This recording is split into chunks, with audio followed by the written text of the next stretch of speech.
প্রভু, আমার প্রাসাদে আসে না, জানি না সে কোথায় আছে, কেমন আছে। প্রভু, আপনি কোথায় প্রভু? আপনি আমাদেরকে সারা দিন প্রভু, আজ অনেকদিন হয়ে গেল আপনার কোনো দর্শন পাই না প্রভু, আপনি কোথায়? মহামণি, বাড়ি আছো মহামণি? এটা না প্রভুর গলা, তাহলে কি প্রভু আমাদেরকে সারা দিয়েছে? প্রভু, আপনি এসেছেন প্রভু? এসেছি মহামণি, বেঁচে থাকো মহামণি। এসেছিলাম আমি কৈলাস থেকে ধর্ম প্রচার করতে। সেখানে আসা মাত্র আমার শরীরটা বড্ড ক্লান্ত হয়ে পড়ে। তাই তো আমি মনে মনে স্থির করি কোথায় গিয়ে একটু বিশ্রাম করবো। আমি তোমার বাড়িতে এসেছি, আমাকে একটি সাজ্জা পেতে দাও, আমি কিছুক্ষণ বিশ্রাম করবো। ঠিক আছে প্রভু। মহামণি, আজ আমি বড় ক্লান্ত মহামণি।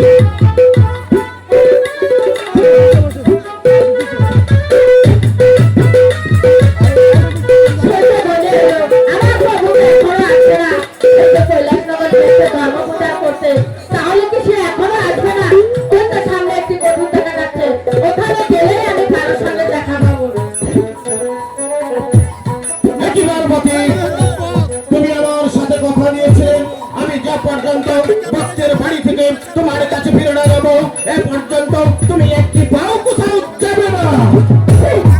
প্রভু, আমার ভাব তো ঘেন্না হচ্ছে যে আপনি এত নিচে নেমে গেছেন। তোমার ভাবতে ঘৃণা হচ্ছে আমি এত নিচে নেমে পড়েছি।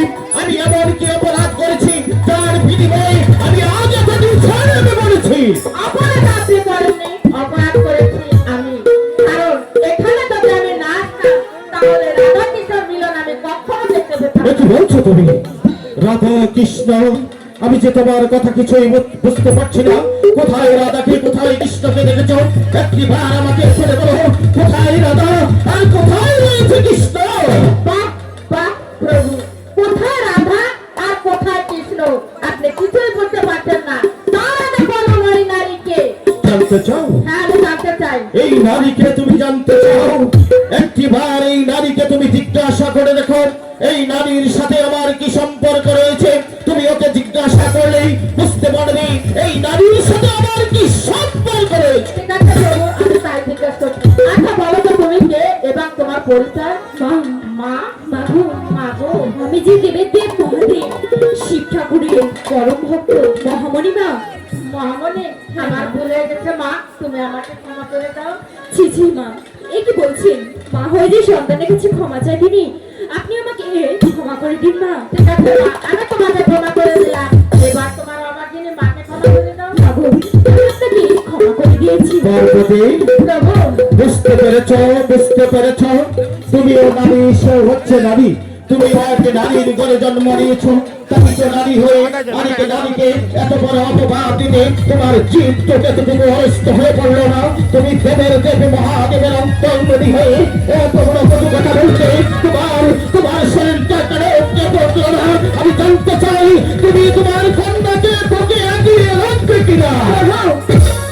আমার ভুলে গেছে, তাই আমি মহামানের কাছ থেকে ক্ষমা চেয়ে নিয়েছি এবং মহামানী আমাকে ক্ষমা করে দিয়েছে। বেশ করেছে হ্যাঁ প্রভু।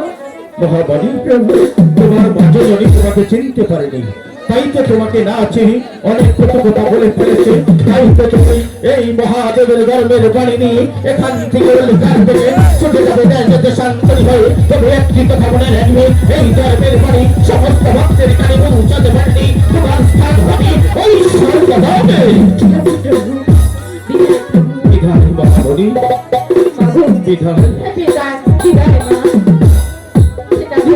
বিদায়, মাগো, বিদায় মা। বিদায় মহাবলী, বিদায়। আমার ভুলে গেছে, আপনি আমাকে এই ক্ষমা তো করে দিন। পার্বতী, মহামণি তোমাকে ক্ষমা করেছে।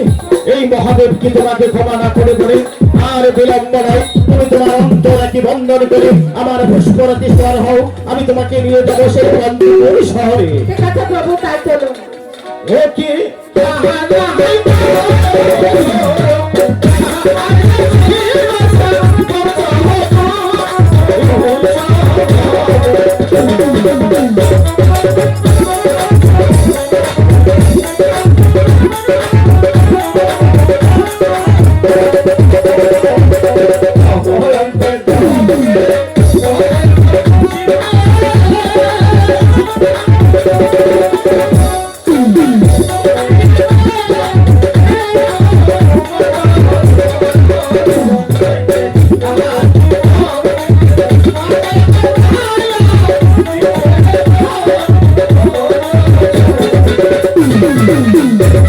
আমার